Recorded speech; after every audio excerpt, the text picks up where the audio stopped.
right, hello everyone. Welcome to Center for Spiritual Living. I'm delighted that you're here for my show, which I'm going to try to pronounce, Impenetrable Innocence. And then after me, The Last Michigan that my friend Diane wrote, we'll be doing that right after. So one of the things that I am delighted about doing this show here is it brings together two things that matter to me, spirituality and sexuality in a very literal kind of way. So I'm delighted that I'm going to be able to do this show here. All right, so enough of all that. I have stories for you.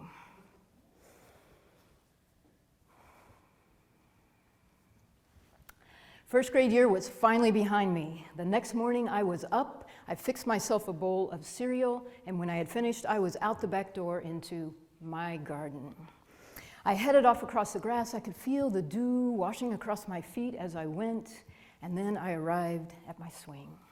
I sat down, I grabbed both chains in my hand and felt the metal bite in as I pushed back, and then fell forward, and then pushed back again and forward, until I started to fly through the air, free of my feet, moving back and forth and back and forth. As I flew through the air, I could smell the flowers that my mother had planted just a couple of days before. I could smell the fresh earth, and I could feel the sun warming my face. I closed my eyes and I saw the undulating fire play of that sun across my eyelids, the reds and yellows and oranges dancing. In time, those dancing colors began to move down low into my belly, and I felt things that I had never experienced before. And I wanted to get closer, and so I inched my t-shirt up just a little bit, and I inched my shorts down, and immediately I felt the cool air caressing that sweat ring that had been left behind by my shorts waistband. And I continued to fly back and forth and back and forth. And it was beautiful there in that morning, in the air, and I was at one with the day, with the feelings dancing inside me, with the air caressing my skin, and just with myself in that morning. And as I continued to go, I kept my eyes closed as I flew. I can't tell you exactly when I felt that cool air up around my ankles and then back out again. And then it was up around my knees and back out again. And it wasn't until that cool patch of air swallowed me whole that I opened my eyes, and when I did, I looked up, and there, hovering above me, was this shadow, dark. And then the voice began to screech from inside it, "Jamie Lee Ann Mayo, what do you think you're doing? You get your clothes back on now!" And I felt all of those beautiful colors freeze inside of me. They froze so hard that they seared up through my skin, and I was sure that anyone could see the stain that they left behind. A few weeks later, I was expelled from my garden altogether. We moved from Southern California to Southeast Missouri, and there, for the first time, the wilds were part of my backyard. My grandmother's house was surrounded in the back by this huge multiflora rose bush. It towered above me. I tried to find the little pathways I was sure existed there and scratched my skin on those thorns. I could smell the decay of the swamp that existed right at the edge of her yard. And that became my new playground. Summer slipped away into fall, and then fall was swallowed by winter, and for the first time, I experienced the bitter bite of cold on my skin and down in my bones. And that's the way my childhood unfolded. Season chasing season, until one day, I was sitting in my 6th grade class, and I was trying to finish that novel that I had almost gotten through the night before when my mom found me underneath the covers with my flashlight. And then there was a knock at the door. I looked up, and there was the school secretary ushering in a girl, about my age, of course. And there she stood in front of us, her golden hair streaming down her back, and her blue eyes, as blue as the sky outside our window, looking at us as if we were the newcomers, and she was challenging us to make ourselves welcome to her. The secretary handed the note to Miss Sharp. She read it and then looked up at us and said, "Class, I would like for you to welcome Willa Cathy. She's just moved here from Arkansas." But I knew from the look on her face who had the welcoming to do. And I also knew that that girl was going to be my friend. So that afternoon, I'm out on the playground. I'm watching her fly around the playground. The sunlight is glinting off of her hair, the golds and reds shining. And she's fast. And I'm sitting there wondering, I wonder if I could catch her. And I didn't have long to wait. She came whizzing by, tapped me on the shoulder, and said, "Tag, you're it." The spell was broken. I was off after her. And sure enough, she was faster than me. But that was the beginning of our friendship. From then on, every day at lunch, we ate together, trying to decipher whatever it was that had been laid on our plates, making fun of the latest thing we had to do in math as if we could possibly do it. And then the days slipped by, and all of a sudden we were in junior high. And there we both joined the volleyball team, and we would just push each other a little further. She would spike the ball at me, and I would dive a little harder. We would serve those crazy balls that would drop out at the end. And so it went, pushing each other to be more than we had been before. And then, in high school, she joined the cheerleading squad. That wasn't going to happen for me, but I went to every basketball game, and I watched, because my brothers played, I watched them play, and I watched Willa flying through the air, landing perfectly on the outstretched hands that held her there. Her hair was pulled back, and it flowed behind her like a meteorite. And so it went. Until one morning, I arrived at my locker, which was right next to Willa's, and she wasn't there. I didn't think much of it because, she'd been sick from time to time, a day here, a day there. But the next day, the same thing.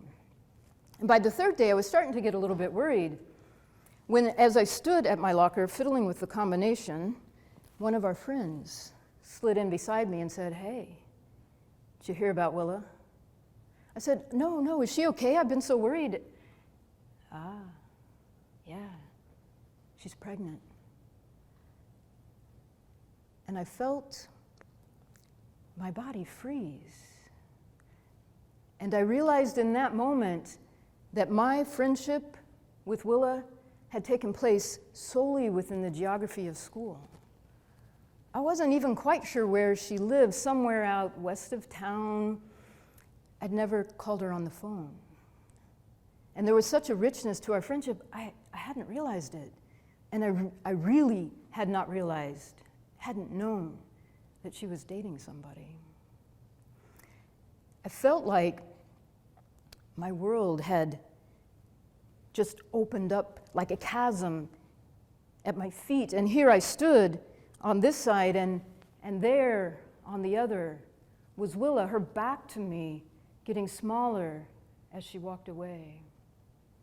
And I wanted to reach out. I wanted to call to her, but my arms were frozen at my sides, and the words were frozen here in my throat. In fact, I had no idea what to say to her. And it wasn't because she was one of those girls who went and got herself knocked up. It was that she had knowledge that I had never even dreamed of.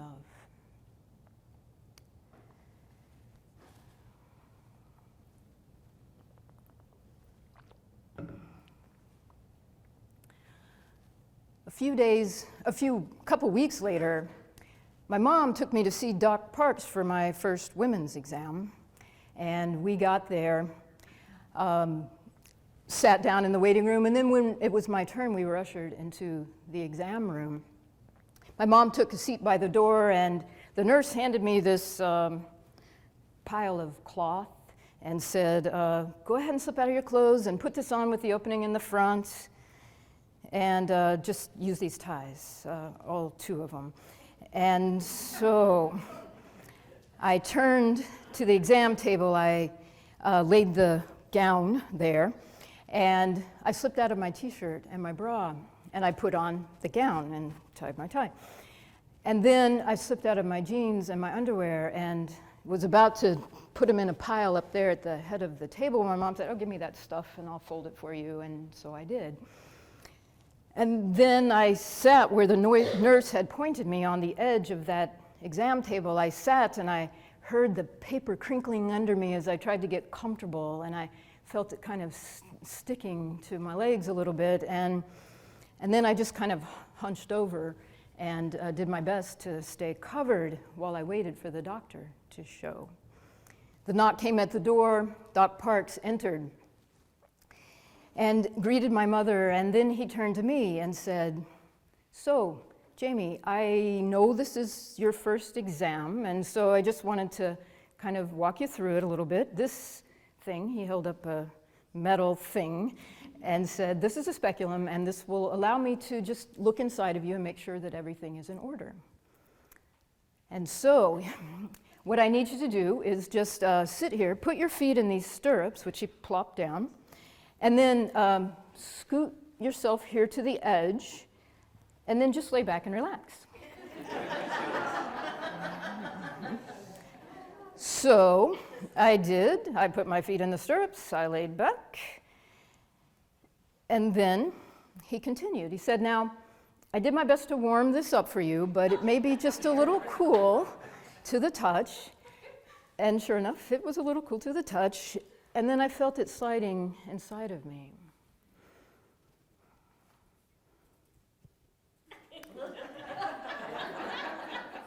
And then I heard Doc's voice, now just breathe. And then I felt it moving out. And then Doc Parks is standing back up, and he says to me, well, everything looks to be in order. He said, I did take just a little sample, and we'll send that off to the lab, and when I get that back, I will let you know the results. He said, now, if you just go ahead and get dressed, I'm going to step out, and then I'll be back in, and we'll finish up. And so I did. I got dressed, and soon he was knocking at the door again. This time when he entered, he looked right at my mom, and he said, so Sue, there are a couple of forms that I need your signature on. They're out at the nurse's station. Would you mind? Just go out, and she'll help you finish up. And then I've got just a couple of things to talk to Jamie about, and then I'll send her on out. And my mom's mouth started to open in protest, and then she just closed her mouth and nodded, and she left the room. Doc Parks shut the door behind her, and as he turned back to me, he had taken off his glasses, he was polishing both lenses on his shirt, and then he slipped them with the wires on back behind his ears. And he stood there looking at me for a moment with those warm brown eyes of his. And he said, so, Jamie, I've known your family for a very long time. In fact, when your mother was your age, I was her doctor. And because I've known your family, I want you to know that if you ever need birth control, and my mouth started to open in protest, if you ever need birth control, I want you to know that you can come to me, and it will be just between you and me. And there was these swirl of emotions that didn't quite fit together, this sense of, not me, I'm a nice girl, and yet, I felt like I'd been seen for the first time in the context of my family. I also felt like I had been handed an invitation to step into my future. I felt like he had seen me, the me that I hadn't even seen yet, but I got a glimpse of her in that moment. And so I took that invitation, and I held on to it for a very long time. So long, in fact, that I graduated high school and I went off to college, and by about the time I turned 20, I started to have some inkling of why I might need the birth control. And I remembered my mom's sex education talk that I'd gotten in 5th grade after you go to see that film where the girls go over here and the boys go over here. So she said to me, "Jamie, if you ever have any questions, just ask." And here at 20, I was sure I was not going to be picking up the phone to call my mother to ask the questions that I was having. I may not have mentioned, but my mom is a librarian, and so like any good librarian's daughter, I found myself a book. And I began to read through it, and I began to match up what I was feeling with what I was reading.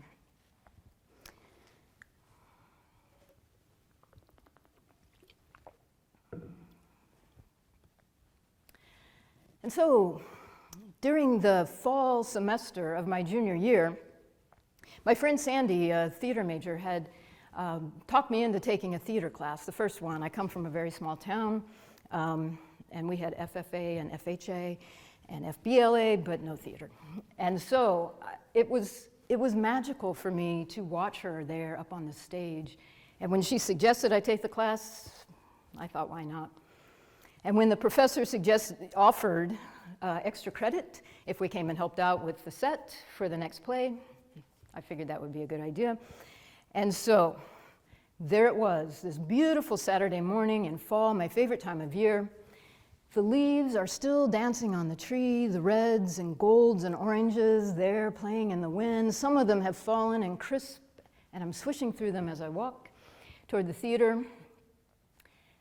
And then I stepped into that dim interior and headed up to the stage to do whatever I was bid. And so it went all morning. I could feel the call of that day outside, and I wanted so much to be out there, but I kept painting and tacking and whatever I was asked to do. Finally, along about noon, we were done. We put aside the last of the props, they finished running the last of the lines, and we all headed for the exit. Sandy hit the door, she stepped through and held it open for us as we stepped outside behind her, and then reformed around her, and we all moved like an amoeba across campus. So there I was, there was Sandy, and there, on the other side, was Leanne, where she always was. Except for this morning was different, because she wasn't scowling, and I'd never seen that. In fact, she was acting more like a little kid as she crowed on about, "Hey, today is my birthday. I am 21, a full-fledged adult." More like a kid than I had ever seen her. And I was just enjoying being in her presence without all these angry vibes bouncing off of me. And so we moved across campus, and she invited everybody up to her room that night to celebrate. And even though I was pretty sure I was not included in that, it was just fun to be there.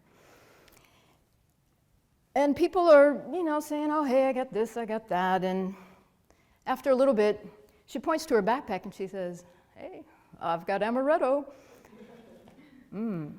Amaretto.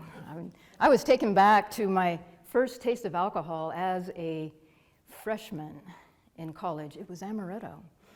And I remembered the way that almondy sweetness tantalized my nose, and then the way it played across my tongue, the fiery way it went down into my belly. And I guess I must have said that out loud, because the next thing I know, Leanne's looking right at me, and she says, "So, you like amaretto, huh?" And yeah. She said, "Well, why don't you come up tonight then?" I'd love to, but I've got to work." And she's like, "Hey, it's my birthday all night long." And that's how I found myself knocking on her door a little after 11 that night. When she opened the door, the first thing I noticed is that there was nobody else in the room. Hey, sorry, I guess the party's over. I'm really sorry I missed it." And she said, "Nobody was able to make it. Come on in." And then I realized I'm standing there in my burnt orange polyester smock, and I'm like, oh, you know what? give me about 10 minutes. I'm going to go take a real quick shower. I smell like a French fry.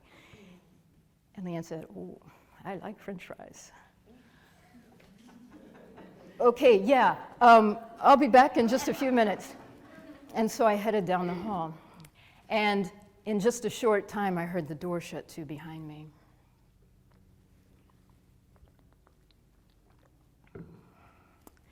When I got back up to her room again, I knocked, and she opened the door. And this time, the first thing that I noticed was the only light in the room was from the candles in the windowsills. And as I stepped into the room, the next thing I noticed is that there are only two seating options. The desk chair, wooden, straight back, tucked up under the desk, and the single bed pushed up against the wall. So I reached out and I grabbed the desk chair and I was pulling it toward me.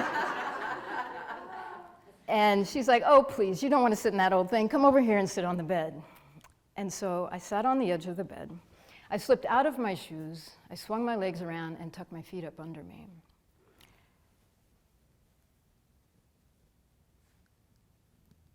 And then we sat there in that uncomfortable kind of silence that happens between two people who haven't really shared a kind word between them until, well, less than 24 hours before. And finally, Leanne grabs the amaretto in a glass and pours one out for me and then one for her. And we clink glasses, and I wish her a happy birthday. I take that first drink and I feel the heat warming my chest and down into my body. And it didn't do one thing to help relieve my tension, so I took another little taste, and there we sat. And finally, Leanne says to me, so, you're taking the theater class this semester. You've never done theater before, right? And I explain about the small town and all that, and she says, yeah, well, small town for me too, and as it turns out, not far from my small town, down in the Boot Hill of Missouri. And for her, she said, the theater was a saving grace. She could slip out of her own story and into somebody else's. And that's what got her through high school. And I found myself, as I listened to her, wishing that I had had the same experience. And so we began to weave together strands of a conversation until Leanne says to me, so, you seem a little tense tonight. What, if you want to just lay out here, I'll give you a little massage. And I didn't know how to say no, and so there I found myself stretched out, face down on her bed. Her sitting on my butt with her knees wrapped around my waist, and her fingers kneading more and more attention into my shoulders.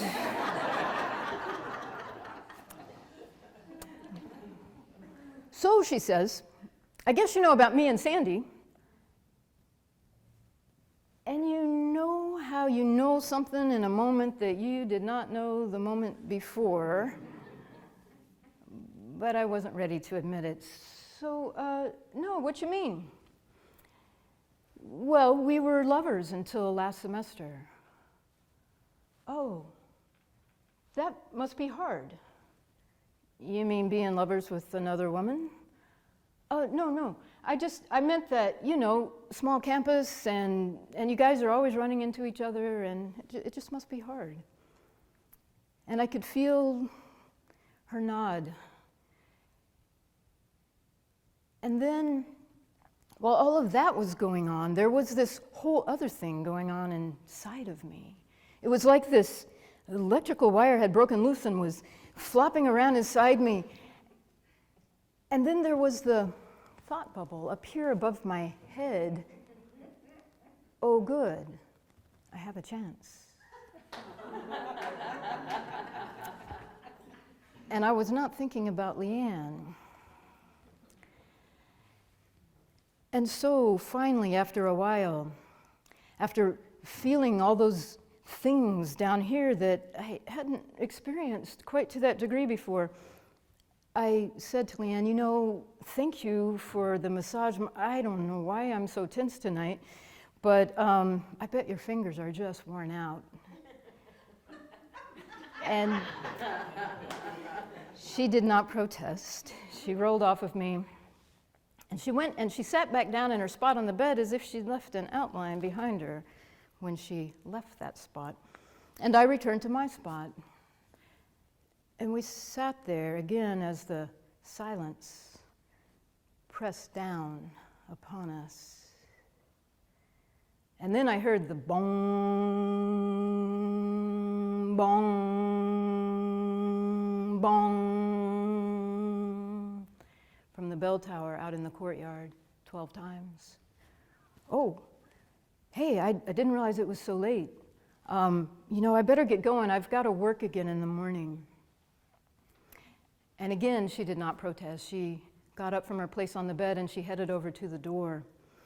I slipped back into my shoes, and as I stepped through into the hallway, I glanced up into her face for just a moment, and I saw just a hint of sadness before the mask that she always wore slipped back into place. I wished her once more a happy birthday, and I turned, and I headed down the hallway. And this time, I got a lot further before I heard the door click to behind me.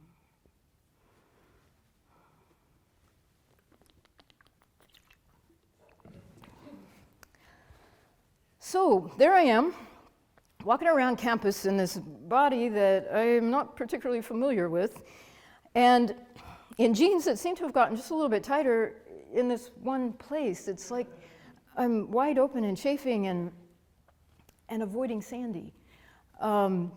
Finally, about on the third day, I'm back in the student union, tucked up in a booth, studying, when I hear footsteps familiar to me approaching.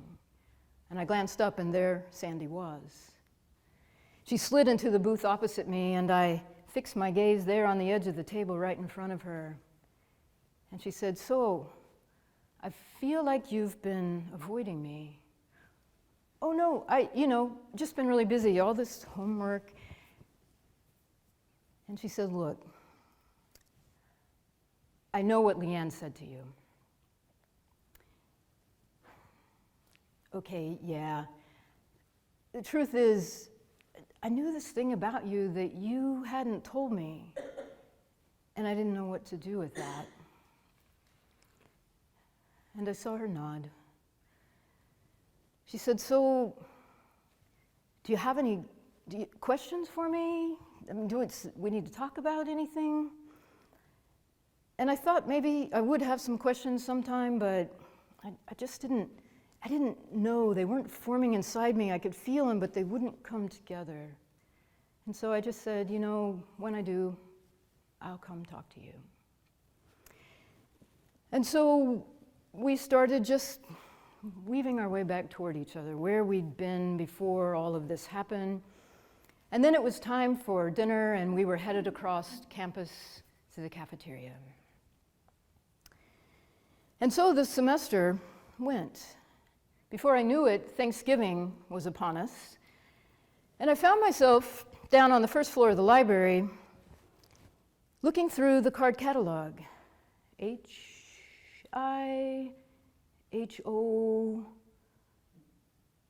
homosexuality, all three cards.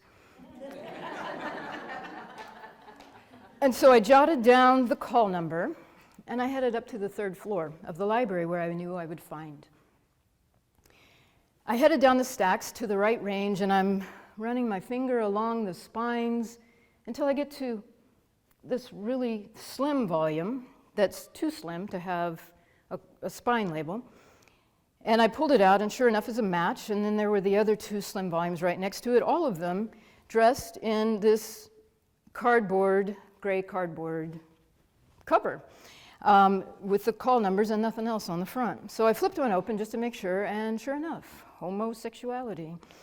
I took all 3 of them off the shelf, I put them in my backpack, and I headed out the door on the 2nd floor where it was never staffed, and I went over to my dorm room and slid all 3 volumes into my suitcase to prepare for leaving the next day to go visit my family. Next day, I get up, I pack up the car, and I head down home. And about the time I got there, it was time for dinner, and when I walked in the door, sure enough, my mom had the table set and loaded up with all of my favorite foods. Fried chicken and that luscious white gravy that you could pour all over the rice or potatoes. Rice is my favorite. And the dessert, apple pie. And so we all sat down and we ate. And we chatted about what I'd been up to at school and what had been going on down home while I was gone. Supper done, my brothers and my dad went off into the living room to watch TV. My mom and I cleaned up, and then she went in to join them while I made my excuses to head back upstairs.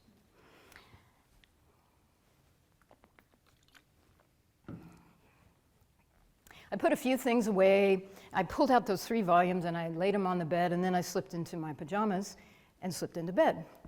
And I picked up the top volume and I started to read.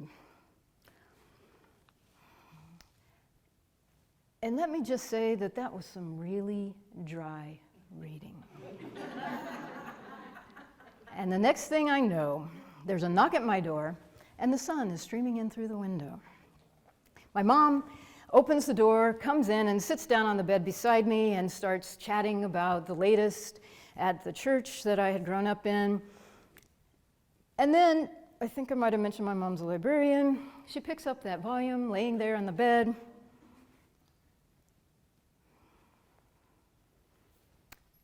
And lays it back down and says, "Oh, you know, your dad's going to be in any minute. I better get back downstairs and finish up breakfast. Why don't you get dressed and come down and join us?"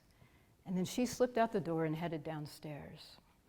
I slipped into my sweats and I headed down after her. And when I got into the kitchen, there she stood with her back to me, flipping bacon and scrambling eggs. "So, Mom,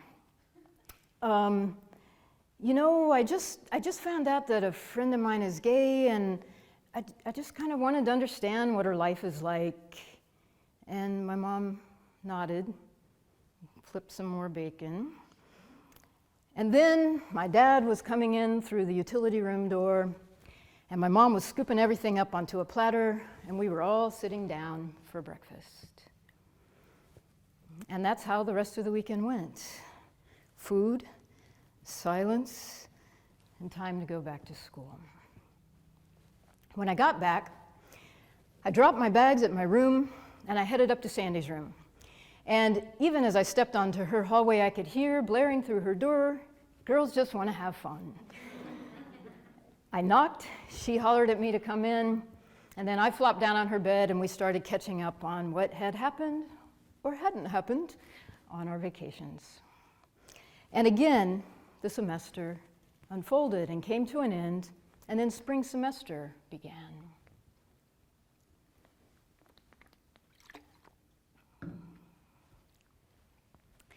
So, Sandy and I were in the habit of studying late into the night, and always in her room because she didn't have a roommate, and I did.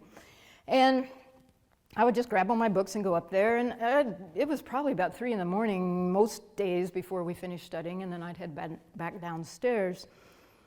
And there we were, churning our way through the semester with this pattern in place. And I began to understand that I had some things I needed to talk to Sandy about. And so I decided that tonight, that would be the night. And so I go up to her room, I have all my books, and the hours pass, slips past midnight, and finally it's 3 o'clock in the morning, and all those words keep hitting that spot in my throat and sticking and bouncing back down, and I finally just packed up and left. The next night, I'm going to do this, and I hit the same thing. So finally, the third night, I am so disgusted with myself. I slammed my books into my backpack. Sandy looks at me and said, "Hey, is everything okay?" I'm like, "I'm just tired. I'm going to bed." And I headed across the room. But when my hand hit the doorknob, I stopped, I turned around, and I said, "So, Sandy,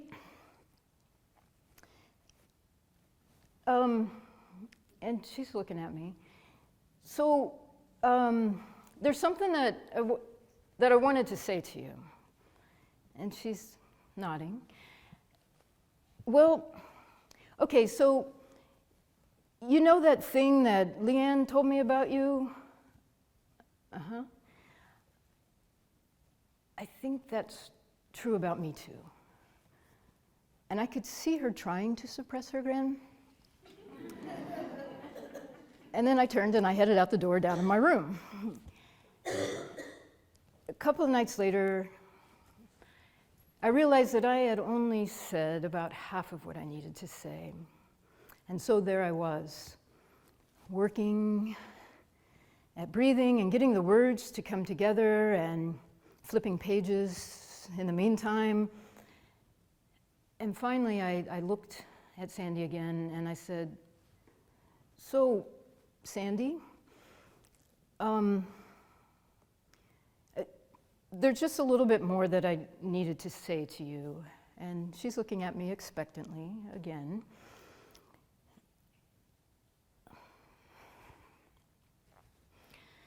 So I think I'm falling in love with you. And this time, she didn't even try to suppress her grin.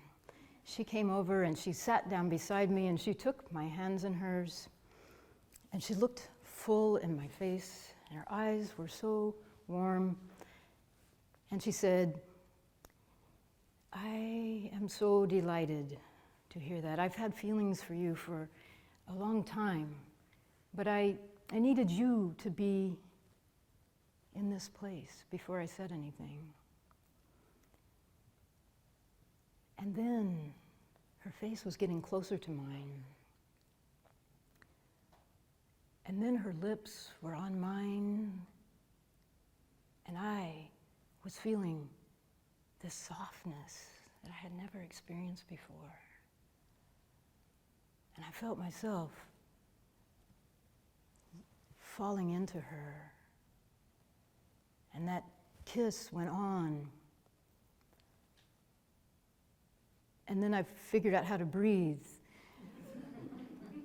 And it went deeper, and I could feel the feelings all over my body. And it was the most amazing thing that I had felt. And when she finally pulled away, I just looked into her face for a while.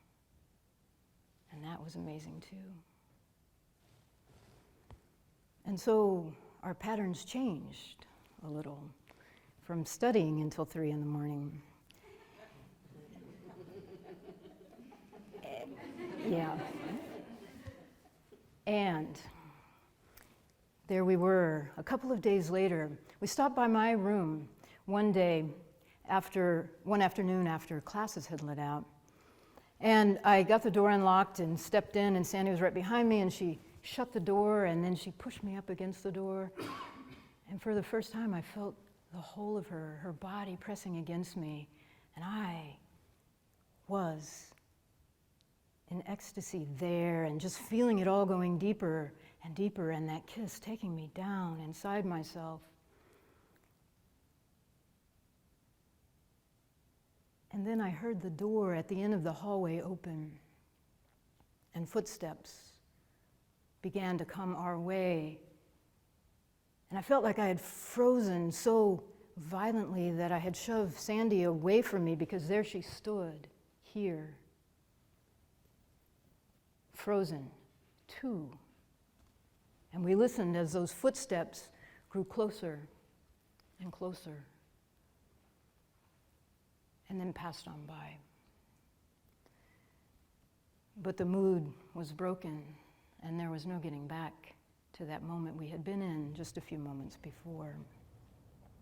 And so we went our separate ways. A few nights again later, I was back up in Sandy's room, and I was stretched out on the bed, and she was laying with her head resting against my stomach.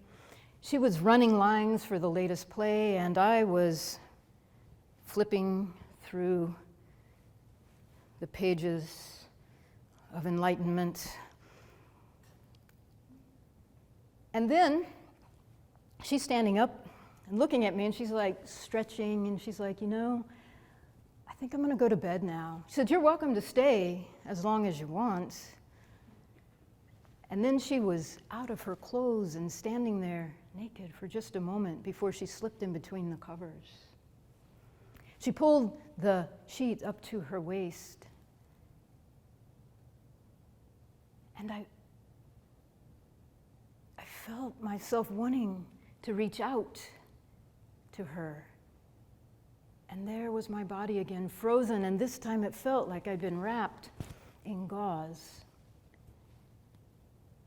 And I couldn't move, and I couldn't tell her how I felt, that I was warring these two things, reaching out, hot and cold and frozen, and wanting her so much, and too afraid to move toward her, and too afraid to let her see. And so I just leaned over and kissed her quickly on the lips, and then I was up out of the bed. And as I pulled back from her, my hand accidentally brushed her breast. And I apologized. And I finally looked into her face, and there I knew when I saw her eyes that she had no idea how to reach me through all of this. And I saw that she was done trying.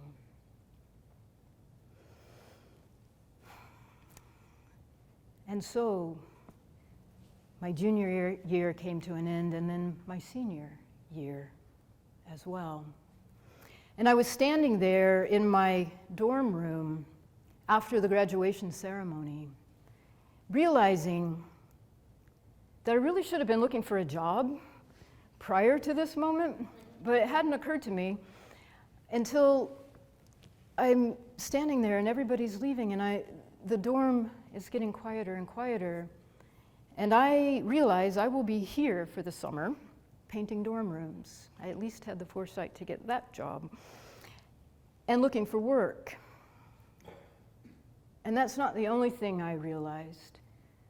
I knew that if I wanted free of all this that had wrapped itself around me, it was my responsibility to make sure it happened.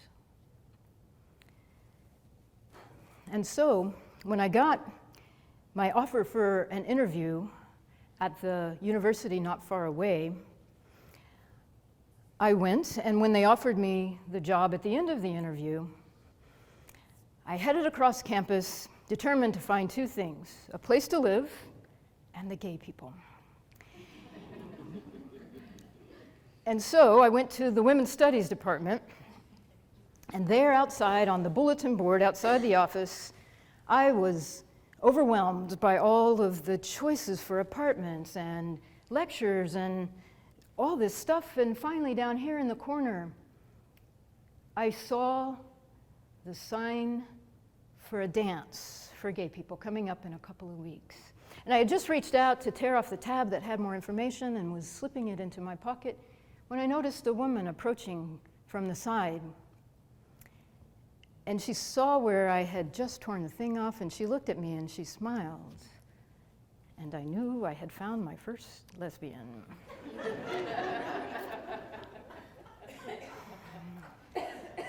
And so I went back to looking for the apartment.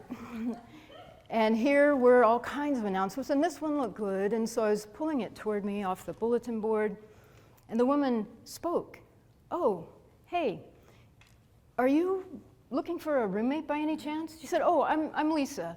And we shook, and I introduced myself, and I said, "Well, hadn't really thought about it. I'm going to be moving here from out of town, and I've got to find a place to live, but I mean, it would be helpful to have a roommate." She said, "Well, why don't we go grab a cup of coffee, and let's find out if we might be a good match." And so we headed off to a coffee shop. After an hour or so, we decided that indeed we were, and we called the number on that card that I had pulled. The guy told us that he could meet us in an hour or so. And so Lisa said, "Well, you know what?" He said, "I've got a couple of friends who live just on the edge of campus. Why don't I go and I'll introduce you. We'll see if they're home." And so we did, and they were, and one of them was really cute. And by the time I left, I had her phone number. I called her a couple of days later, and we had a date for that Saturday night. And there we sat, having dinner together and getting to know each other, and she was funny and smart, and I was having a good time. So when she asked me if I'd like to come back to her place for a drink, I said yes. We got there, she pointed to the couch, said, "I'm gonna go grab a couple of beers, make yourself at home." And then she was back, handed me a beer, sat down beside me, and we continued the conversation that we'd been having.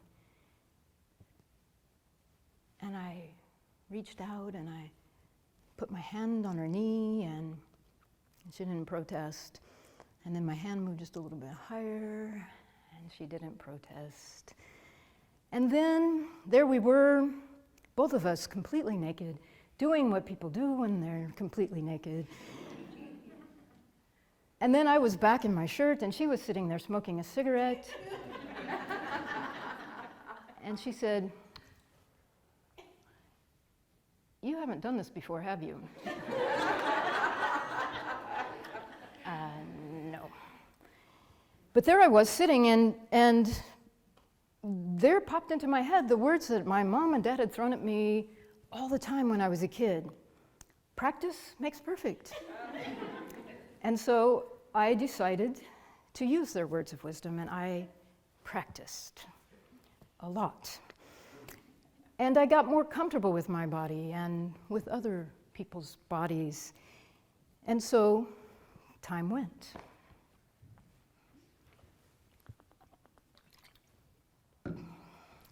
Eventually, I moved here to Kansas City. And one of the first people I met when I came here was Emma. And Emma was cute, and I had a big crush on her from the beginning, and she was with somebody. And then I was with somebody, and then she was with somebody, and then I was with somebody, and the timing never worked out. But here we were one night, the two of us, just hanging out. We'd become fast friends. And I'm starting to feel those feelings again, just a little. And so I looked over at her and I said, "Did I ever tell you that when we first met, I had a big crush on you?" And she just kind of flushed a little red and shook her head. I said, "Well, I did." And now I'm feeling that again, and so what do you say? And what she said was, "Oh no. You mean too much to me. Your friendship, not messing with that." And so I let it go. A couple of weeks later, we were hanging out at her house watching one of those lesbian flicks on the TV and chatting. And Emma's one of those affectionate people that the button-down people like me really appreciate. And so before long, she's got her head in my lap, and then I'm just, rubbing her shoulder a little bit, and I guess after a little while, my fingers are kind of up underneath the hem of her fairly tight t-shirt and against her bicep, and then all of a sudden, she's sitting up, and she's like, "You can't do that." "What do you mean?" She's like, "You can't touch me like that." And I'm like, "Oh, I'm sorry. honestly, I didn't, you were clear, I'm sorry. She's like, oh no, it's too late for sorry. And then she's sitting in my lap and her face is moving toward mine.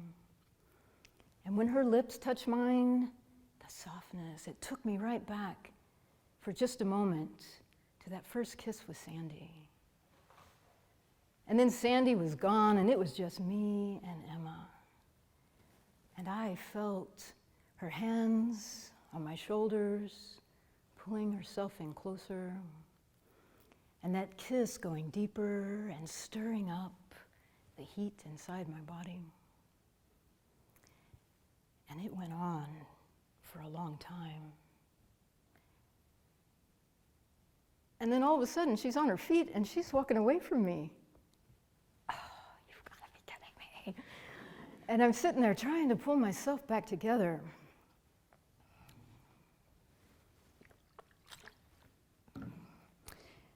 When I look over at her, and she turns around and she says, what are you doing? Get in here. And she points to her bedroom and then disappears inside it.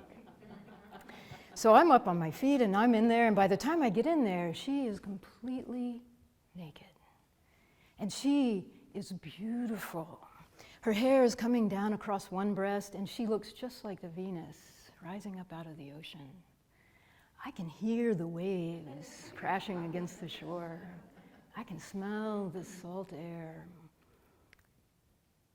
And then she says, you're kind of overdressed for the occasion. And then, spell broken, I was moving toward her, removing my clothes as I went. And when our bodies touched for the first time, I felt the softness of her belly against mine. I could feel the winds of heaven dancing there between us. And that kiss began again right where we had left off, deeper from that point. And then we made our way to the bed. And she's sitting there looking down at me, and I can see in her face exactly what she wants, but I don't even have to interpret because she's telling me. And then my fingers are sliding inside of her, and there I am for the first time in that place where life began. And I begin to move inside of her back and forth and back and forth, and her body is gripping my fingers like I belong there. And I can feel the grip tightening. And so it went, until finally I felt the contractions around my fingers. And then we were laying there, and I could feel the sweat on my body cooling a little as her breath began to calm again. And I just kept running my hands around the curves of her body. And then she's looking at me with that look that I have never been able to resist, that dare. She wants to know what I want. And I can feel the words fluttering around inside me like fireflies trying to light me up and make their way up past this frozen place in my throat until finally they burst free, tumbling, incoherent, no sentence to be found in there, but she knew exactly what I was trying to say. And then her hands were on me, and the words began to form more, and then they were gone, but it didn't matter because she could tell from the moans exactly what I wanted. Until finally I could feel her everywhere inside me. I could feel her here, I could feel her here.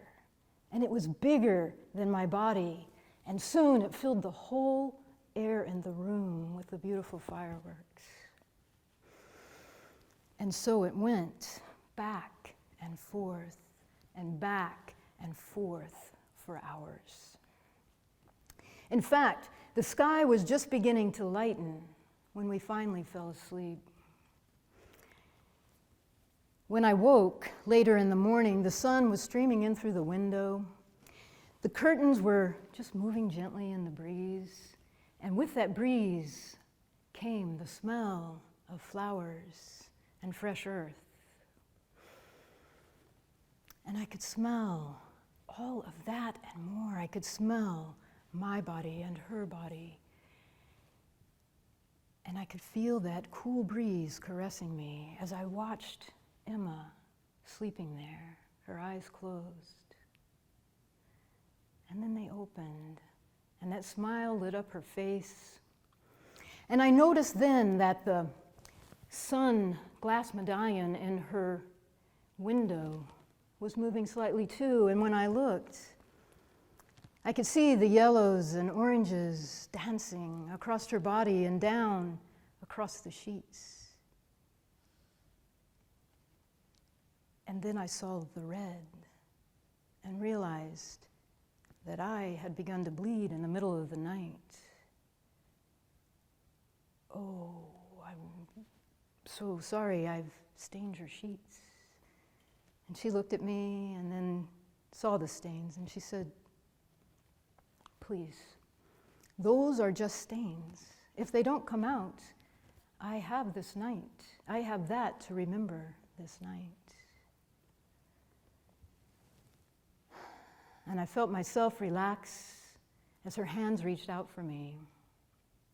And I knew in that moment, as I could smell the garden from outside, as I lay there in her arms, that I had finally come home. Thank you.